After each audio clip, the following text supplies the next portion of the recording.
গোটা দুনিয়াটাই পরীক্ষা। আল্লাহ যারে পছন্দ করে বেশি তার পরীক্ষাও। আসাদুন নাসি বালাআন আল আম্বিয়া, এই পৃথিবীতে আল্লাহ সবচেয়ে বেশি বালা মুসিবত দিয়ে পরীক্ষা করেছেন নবীদের। কারণ নবীরা আল্লাহর কাছে কম প্রিয় না বেশি প্রিয়? যেহেতু প্রিয় বেশি, পরীক্ষা। এজন্য মুমিনের উপর যদি পরীক্ষা আসে, মুমিনের উপর যদি অত্যাচার আসে, মুমিনের উপর যদি ধৈর্যের পরীক্ষা আসে, জেল জরিমানা আসে, মুমিন ওইটারে ভয় পায় না। মুমিন ভয় পায় একজনকে, চিল্লায় বলেন তিনি কে? কারণ আল্লাহর ঘোষণা ওয়ালা তাহিনু ওয়ালা তাহজানু, ঘোষণাটা কার? ভয় নাই, তোদের চিন্তা নাই। আনতুমুল আ'লাউনা ইন কুনতুম মুমিনিন, তোমরাই বিজয়ী হবা যদি মুমিন হও, যদি মুমিন হও। এজন্য ধৈর্যের পরীক্ষা দিতে হবে, আল্লাহর উপর তাওয়াক্কুল করতে হবে, অত্যাচার আর জুলুম আল্লাহর নামে সহ্য করে যেতে হবে। চিল্লায় বলেন ঠিক কি না? কারণ মজলুমের সাথে আল্লাহ থাকে। মজলুমের বদদুয়াকে বিশ্বনবী ভয় করতে বলেছেন, কারণ মজলুমের বদদুয়ার মাঝে আর আল্লাহর মাঝে পর্দা থাকে। যারা দুনিয়ার বুকে জুলুম করে তাদেরকে ক্ষমতার মসনদ থেকে নামিয়ে দেয় কে? আর যারা মজলুম হয়, যাদের রক্ত দিয়ে জমিন ভেজে, তাদেরকে জমিনের ক্ষমতা দিয়ে দেয় কে? আর যারা রক্ত ঝরায়, ইতিহাস বলে তারা শেষ পর্যন্ত প্রাণ আর জান নিয়ে পালাবার জায়গাটা পায় না। চিল্লায় বলেন ঠিক কি না? এজন্য মুমিন খুব ভালো করে জানে, রাত্রি যত গভীর হয়, সুবহে সাদিকের সময় কাছে আসতে থাকে। গর্ভবতী নারীর পেটের জ্বালা যন্ত্রণা, ব্যথার পেইন যত বাড়ে, নতুন মেহমান আগমনের সময় কাছে আসতে থাকে। তেমনি ইসলামের পক্ষের শক্তির উপর যদি অত্যাচার, অনাচার, স্টিম রোলার বেড়ে যায়, এটা প্রমাণ করে ইসলামের বিজয়ের সময় কাছে আসতে শুরু করেছে। চিল্লায় বলো ঠিক কি না? এজন্য রাব্বুল আলামিন ডেকে বলেন, গোলাম লিয়াবলুয়াকুম আইয়ুকুম আহসানু আমালা, কে ভালো আমল করো, কে খারাপ আমল করো, এজন্য আমি জীবন মরণ তৈরি করেছি। চিল্লায় কোন ঠিক কি না? এরপর আল্লাহ বললেন, ওয়ালাকাদ যায়্যানাস সামাআদ দুনিয়া বিমাসাবিহা ওয়া জাআলনাহা রুজুমান লিশ-শায়াতিন। সুবহানাল্লাহ বলেন। ওয়ালাকাদ যায়্যানাস সামাআদ দুনিয়া। মাইকম্যান কোথায়? সাউন্ডটা বাড়াও। এত দুর্বল কেন তোমার সাউন্ড? মনে হচ্ছে আমি মাইক ছাড়া কথা বলছি। সাউন্ডটাকে স্ট্রং করো। ওয়ালাকাদ যায়্যানাস সামাআদ দুনিয়া, I have beautified the closer sky with candles, with light and stars. আল্লাহ বললেন, আমি দুনিয়ার আকাশকে তারা দিয়ে সুশোভিত করেছি। আকাশে তারা আছে না নাই? এগুলো এমনি এমনি হয়েছে না? তৈরি করছে কে? বিশ্বাস হয়? কোনো সন্দেহ আছে? এখন তো লাইটিং ফাইটিং এর যুগে তারার যে কি সৌন্দর্য আমরা বুঝি না। আমরা যখন ছোটবেলা গ্রামে যেতাম, রাতের বেলা তারার মেলা, কি সুন্দর, একটার চেয়ে একটা সুন্দর। শুকতারা, ধ্রুব তারা, সপ্তর্ষি মণ্ডল, 7টা তারার একটা চেইন আছে, চেনেন এগুলো? কি সুন্দর তারা! এগুলো তৈরি করে রেখেছে কে? প্রথম আকাশের মহাশূন্যকে আল্লাহ এই তারকা দিয়ে বিউটিফাই করেছেন। ইটস এ ক্যান্ডেল, আল্লাহ সাজিয়ে রেখেছেন। আমরা খালি চোখে যেটা দেখি, এটা কিন্তু আকাশ না, এটা প্রথম আকাশ নয়। প্রথম আকাশ যে কত দূরে আমেরিকার নাসার বিজ্ঞানীরাও জানে না। খালি চোখে আমরা যা দেখি, এটা প্রথম আকাশের মহাশূন্য। এর অনেক অনেক অনেক উপরে প্রথম আকাশ। এরপরে দ্বিতীয় আকাশের মহাশূন্যের স্তর শুরু, এরপরে দ্বিতীয় আকাশ, তারপরে তৃতীয় আকাশের মহাশূন্যের স্তর শুরু, তারপরে তৃতীয় আকাশ। একটার চেয়ে আরেকটা বড়। প্রথম আকাশের চেয়ে দ্বিতীয় আকাশ কত বড় বলি, আপনার হাতের আংটিটা যদি সাহারা মরুভূমিতে আপনি ছুঁড়ে ফেলে দেন, পুরো মরুভূমির তুলনায় আংটি যত ছোট, আল্লাহর দ্বিতীয় আসমানের তুলনায় আল্লাহর প্রথম আসমানটা ঠিক তত ছোট। একটার চেয়ে একটা বড়, একটার চেয়ে একটা বড়। সূর্য দেখে আমরা অবাক হয়ে যাই, 9,30,00,000 মাইল দূরে। এই পৃথিবীর চেয়ে 13 লক্ষ গুণ বড়। এটার সানশাইন, আলো আসতে পৃথিবীতে 8 মিনিট 18 সেকেন্ড লেগে যায়। আমরা মনে করছি সূর্যই বড়। আমরা বসে আছি মাইথার দিয়াতে, তাই না? এই জায়গাটার নাম কি? মাইথার দিয়া। কি খালি এতটুকু প্যান্ডেলের সমান? কত বড় মাইথার দিয়া! এই পুরো মাইথার দিয়া কোন থানায় পড়ছে?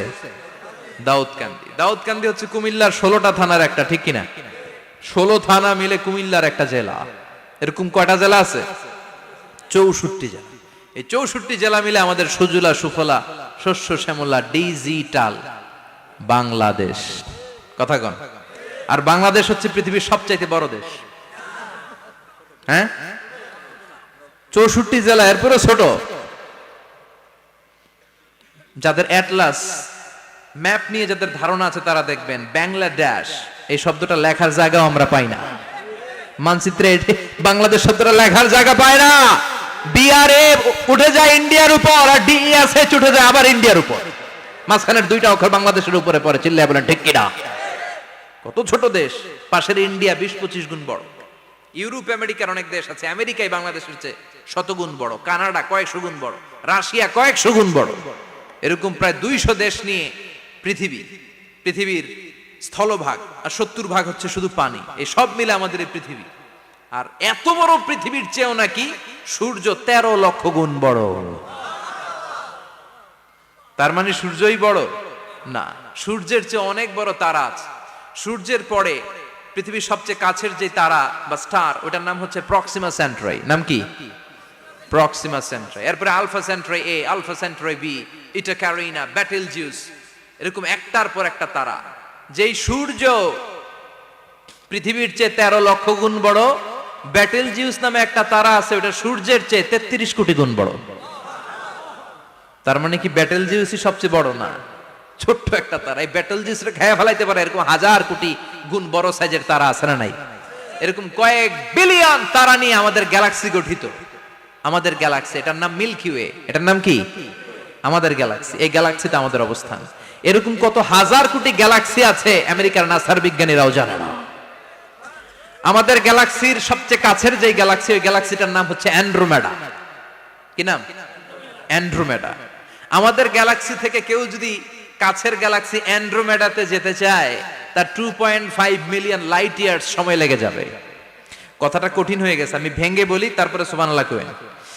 আমাদের গ্যালাক্সির নাম মিল্কি ওয়ে। মিল্কি ওয়ে থেকে যদি কেউ অ্যান্ড্রোমেডাতে যেতে যায়, কত সময় লাগবে? 2.5 মিলিয়ন লাইট ইয়ার।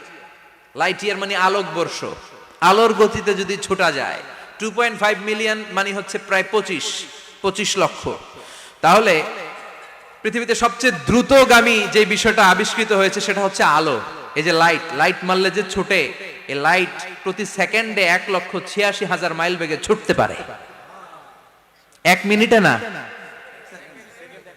1 ঘন্টা না, 1 মিনিটে না, 1 সেকেন্ডে আলো চলে যায় কয় mile? 1,86,000। Could you imagine that? আপনি কল্পনা করতে পারেন? হয়তো মাথা নাড়াইতেছেন। এটা কি কল্পনা করা যাবে? আমার তো তার ছিঁড়ে যাচ্ছে। 1 সেকেন্ডে নাকি আলো ছুটে 1,86,000 মাইল বেগে। 1 সেকেন্ড শব্দ কইতে তো 2 সেকেন্ড লাগে। কথা কোন? এর মধ্যে আলো চলে গেছে 1,86,000 মাইল। তো কোন রকেট যদি আপনি পান, যে রকেট দিয়ে সেকেন্ডে 1,86,000 মাইল বেগে রকেটটা ছুটবে প্রতি সেকেন্ডে, খেয়াল করেন, ঘন্টায় না, মিনিটে না, কিসে? সেকেন্ডে। যে রকেটটা সেকেন্ডে 1,86,000 মাইল বেগে ছুটবে, ওই রকেটটা দিয়ে আমাদের গ্যালাক্সি থেকে আমাদের পাশের গ্যালাক্সি অ্যান্ড্রোমেডাতে পৌঁছতে আপনার 25 লক্ষ বছর লেগে যাবে। সুবহানাল্লাহ বাড়িতে গিয়ে বললেন। এরকম বিশাল বিশাল তারা দিয়ে আমাদের আকাশটারে বিউটিফাই করেছে কে? এজন্য আল্লাহ বললেন, ওয়ালাকাদ যায়্যানাস সামাআদ দুনিয়া বিমাসাবিহা ওয়া জাআলনাহা রুজুমাল লিশ-শায়াতিন। আমি এই দুনিয়ার আকাশটারে সুন্দর সুন্দর তারকারাজি লাইটের মতো সেটিং করে সুশোভিত করেছি। আবার এই তারকা দিয়ে আমি শয়তানদেরকে প্রহারও করেছি। সুবহানাল্লাহ। শয়তানদেরকে আল্লাহ তারা মেরে আঘাত করে। সুবহানাল্লাহ বলেন। এরপরে এই সূরার প্রথম রুকুর শেষে আল্লাহ বললেন, ওয়াসিররু কাওলাকুম আও ইজহারু বিহি ইন্নাহু আলিমুম বিযাতিস সুদূর আলা ইয়ালামু মান খালাকা ওয়া হুয়াল লাতীফুল খাবীর। আল্লাহ বললেন, ওয়াসিররু কাওলাকুম, তোমরা যদি গোপনে কথা বলো, আও ইজহারু বিহি, কিংবা স্পষ্ট করে বলো, সব শুনে কে? আপনি যেমনি বলেন শুনবে কে? বলেনই নাই, শুধু মনে মনে ভাবছেন, শুনবে কে? সুবহানাল্লাহ কইবেন না? সাত আকাশের উপরে, আরশের উপরে তার অবস্থান, সাত জমিনের নিচে কোন গোপনতম প্রকোষ্ঠে, কোন ছোট্ট বাক্সের ভেতরে যদি কোনো পিপিলিকা নীরবে হেঁটে যায়, আল্লাহ বলে আমি ওই পিঁপড়ার হেঁটে চলার পায়ের আওয়াজটাও শুনতে পাই। এজন্য কেউ যেটা শোনে না, শুনে কে? এরপর আল্লাহ বললেন, হুয়াল্লাযী জাআলা লাকুমুল আরদা যালুলান ফামশু ফি মানাকিবিহা ওয়া কুলু মির রিজকি ওয়া ইলাইহিন নুশুর। সুবহানাল্লাহ বলেন। আল্লাহ ডেকে বললেন, গোলাম তোমাদের জন্য জমিনটারে আমি বিছানা বানিয়েছি। আল্লাযী জাআলা লাকুমুল আরদা ফিরাশা, জমিনটারে বিছানা বানিয়েছে কে? এই বিছানার মতো সমতল জমিন দিয়ে তোমরা হেঁটে বেড়াও, চলে বেড়াও, হেলে দুলে পড়ার সুযোগ নাই, ঠিক কিনা? এই যে মাইথার দিয়ে আর আজকের যে ময়দান, এটা যদি বিছানার মতো সমান না হইতো বসতে পারতেন? কথা কন। এই ময়দানের প্যান্ডেলের এদিক দিয়ে উঁচা, এদিক দিয়ে গর্ত, এদিক দিয়ে নিচা, এদিক দিয়ে খাড়া, কেমন হইতো? কথা কন। কেউ আমারে দেখতো, কেউ দেখতো না, কেউ দাঁড়াইয়া, কেউ বৈশা, আছে না নাই? কিন্তু জমিনটারে সমতল বানালো কে? আপনি যদি বিমান থেকে যদি আপনি দেখেন, বিমানের গ্লাস দিয়ে, জানলা দিয়ে যদি আপনি নিচের দিকে তাকান, আপনি দেখবেন মনে হবে পুরো জমিনটাকে আল্লাহ সবুজ কার্পেট দিয়ে কার্পেটিং করে রেখেছে। এই সৌন্দর্য দিয়েছে কে? আবার রব্বুল আলামিন বলেন, জমিনটারে সমান দেখে, কার্পেটিং দেখে মনে করো না তোমরা বেঁচে গিয়েছো। আমার দেয়া বিধান আমার জমিনে যদি কায়েম করতে না পারো, এই কার্পেটিং করা জমিনের ভেতরে আযাব আছে না নাই? এই পুরো জমিনের ভেতরে আছে আগুন আর আগুন।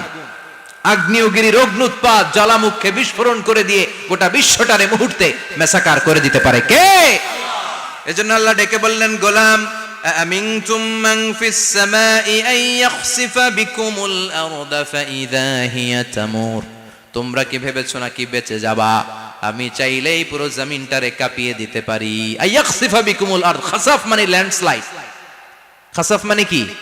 ল্যান্ডস্লাইড, ভূমিধস, ভূকম্পন, আর্থকোয়েক, আছে না নাই? বাংলাদেশে তো ভূমিকম্প হয় না, না? টের পাইছেন?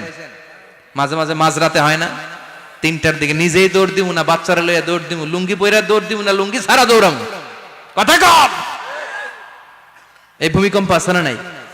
আল্লাহ বলে, মনে করো না জমিনটা সমতল, কার্পেটিং করে দিয়েছি, এই কার্পেটিং এর ভিতরেও আগুনের দলা আছে না নাই? আবার আল্লাহ বললেন, আমিনতুম মান ফিস সামাই আন ইউরসিলা আলাইকুম হাসিবা, নিচে যেমনি কার্পেটিং করা জমিনের ভেতরে অগ্নুৎপাত রেখে দিয়েছি, মাথার উপর থেকে আযাব দেওয়ার সুযোগ আছে না নাই?